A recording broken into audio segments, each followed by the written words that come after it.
We do this topic 24,000 times a day, but we don't think about it even though it's important for life. This topic can affect your mood personally and your mood as a performer.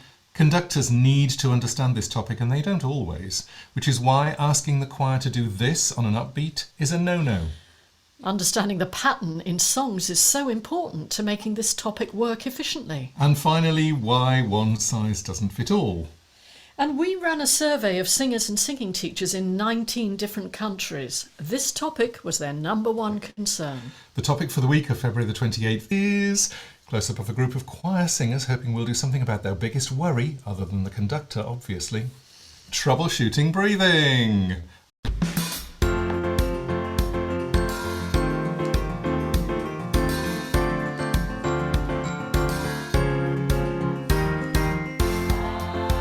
This is A Voice, a podcast with Dr. Gillyanne Kays and Jeremy Fisher. This is A Voice. Okay, Gillyanne, why are we doing this one? Well, as we said earlier, the number one request for a webinar topic was breathing. And we know that many of our students and clients obsess about this topic. So this was webinar 16, wasn't it, Jeremy? Troubleshooting breathing. And it's a deep dive into how we breathe, the fundamental reason why we breathe, and how singers can refine their breathing for different singing tasks. I think it's really interesting when people talk about breathing, and they often get very obsessed about breathing, but not necessarily for the reasons that they need to be obsessed. They will often go, I can't get enough breath in, or I keep running out, but they haven't actually analysed why it is that they run out. Yeah, I think there's a lot of misunderstandings about that, particularly in relation to singing, because what can happen is that people get obsessed with the goal of, I must get more, I must have more in, I must last out longer. And really, it's about understanding how the patterns work in the context of music. Am I saying too much too soon? You're not, no, it's fine. And the interesting thing for me is that people obsess about quantity, and it's actually not quantity that governs how well you use your breath. In fact, quantity can be counterintuitive. So we're going to deep dive in webinar 16 into all of those questions and come up with some clarity. We have actually had some quotes on this one already from people who've done webinar 16 before. Yes, I love this one from Emma Aspinall. Thank you for this, Emma. Compulsory for all singers and teachers. Yeah, I think that as well. And we had another great one. Detailed, practical exercises, scientific, myth-busting, the clear definitions of the different breathing techniques as I've heard of them, but never really known what they meant or how they could be used. Oh, I think that's so important about the different techniques and also about the myth-busting, because we build these myths, don't we, around breathing and words that are used. We do. So we're going to do a deep dive in webinar 16. Check it out. We're going to say goodbye to Gillyanne for the moment. I'll see you later. Bye. Why do we bang on about breathing for singers when we breathe all the time? What's the concern? Not enough? Too much? Can't last the phrase? Can't breathe in time? We answer all those questions on webinar 16, Troubleshooting Breathing, and you can find out more on the Learning Lounge. Troubleshooting vocal problems breathing includes the physiology and function of breathing, breath management in singing, and troubleshooting problems with breathing. Let's talk about the physiology and the muscles. People talk about controlling or managing their breathing, but there are no muscles in the lungs. Which muscles are you using to breathe? Do singers breathe with different muscles when singing than breathing in daily life? Well, it's complicated. You have the levator costarum, the scalenus, the external intercostals, the transverse thoracis, the latissimus dorsi, the serratus posterior superior, and they're all to breathe in, and, of course, the main muscle of breathing in, which is the diaphragm. Then there's the rectus abdominis, the internal and external obliques, the transverse abdominis, the internal intercostals, and oddly enough, the latissimus dorsi again. And they're all considered expiratory muscles. Quiet breathing is called tidal breathing or passive respiration. So there's quite a lot to get through. Why bigger isn't better? It's all about the timing. Yes, it's breathing for singers we're talking about. We devote a whole video in webinar 16, Troubleshooting Breathing, to breath and timing exercises. You're going to love it. It is so practical. Breathing for singing is considered a special act. Thomas Hickson, in his 2006 books Respiratory Function in Singing, a Primer for Singers and Singing Teachers, said, "There is a desire to suspend respiration, change its rhythm, change its timing, change its depth, change its direction, or otherwise impose a different pattern than the usual resting tidal respiration pattern." Very true words. The biggest difference between tidal breathing, speaking and singing is the timing of the in-breath, equal, shorter or much shorter respectively, and the extending of the out-breath, equal, longer or much, much longer depending on the genre. We break this down into more detail in the webinar. How many different breathing techniques have you heard of? Is there a right way to breathe for singing? In Troubleshooting Breathing, we examine 4 different techniques: rib reserve, sumo, abdominal, and upper chest, and when you would use them.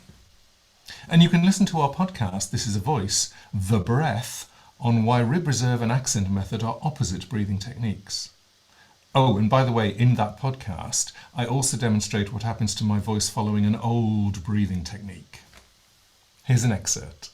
Oh yes, by the way, I forgot to say this, rib and abdominal are opposites. And the reason I wanted to say this is when you do rib reserve, you're holding air away from the vocal folds, and when you do abdominal, you're feeding air towards the vocal folds.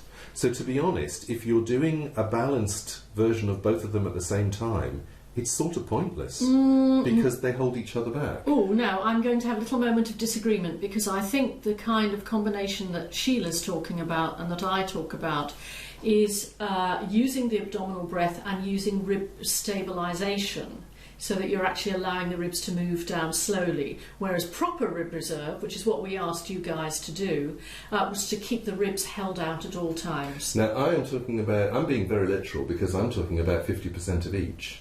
And if you have 50% of each, the air will be absolutely still and won't move. Okay, in that strict form, yes. Thank you. So we're both right. I love that. What sounds do you use to practice breathing for singing? Just vowels? Humming? Unvoiced? No sound at all? We never speak a word? Consonants interrupt the breath in different ways, and you need to include them. This is a need to know for singers and teachers. A couple of years ago, I did a quick Twitter survey on songs that have no consonants, and from the millions of songs written, I think the Twitter sphere came up with about 6. That included pieces like the Gillyanne Concerto for Wordless Soprano, which is actually one of my favourite pieces, and Pink Floyd's Great Gig in the Sky. But that's not many. Pretty much every song you sing has consonants in it, so it's useful to know how those consonants affect the sound and why the continuous column of air is a myth that can cause vocal trouble.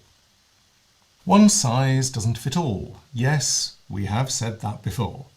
Your breathing technique may change depending on the sound quality you use, how loud you need to be, and the length of your phrases. We do a whole video on this topic alone.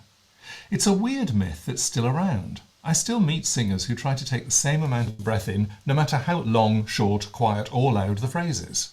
Quick hint, you're wasting your energy. We go into this in a lot more detail in the Learning Lounge. So Gillyanne's back. What's your inspiration this week, Gillyanne? I hadn't thought of this as being a segue to the topic of breathing, but it kind of is. I receive a weekly email from Positive News, and I highly recommend that you sign up for it if you need some of that in your life. And there's a variety of things that come from them. But this one is about the rise of the Death Cafe. Okay. And I love the headline, "Fancy discussing your demise over tea and cake?" Yeah?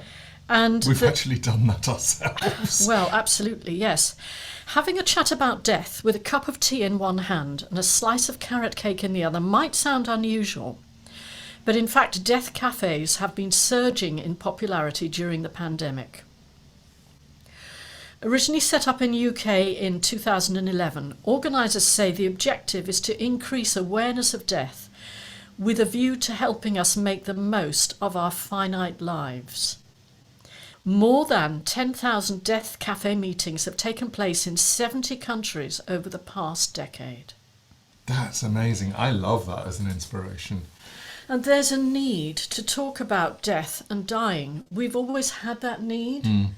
But of course, it's much more present now due to the pandemic. Well, I think it was interesting in the pandemic. Suddenly, people were having to do end-of-life care at home rather than sort of handing it over to hospitals or hospices or residential homes. And the research now suggests that more people are becoming comfortable when talking about this subject. And the people who organise these cafes, and they're always facilitated by someone, say that it's incredibly valuable for the participant. I don't think it's ever worried me talking about death, because I remember when I was about 20 and one of my friends at college lost her father, and it was actually her mother that I talked to, and because I'd never met him, I said, tell me about him, what do you miss the most? And it was a really great opportunity for her, she said this afterwards, it was a great opportunity for her to remember the good bits. Absolutely. And I love this quote: "You've never met these people before, and yet you're talking about the most intimate fears, worries, hopes and dreams." Oh, there's only one thing though, no carrot cake. I really don't like it. No, not for Jeremy.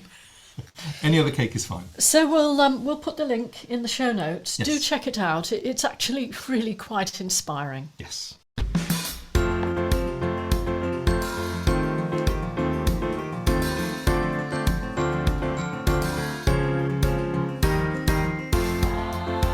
This is A Voice, a podcast with Dr. Gillyanne Kays and Jeremy Fisher.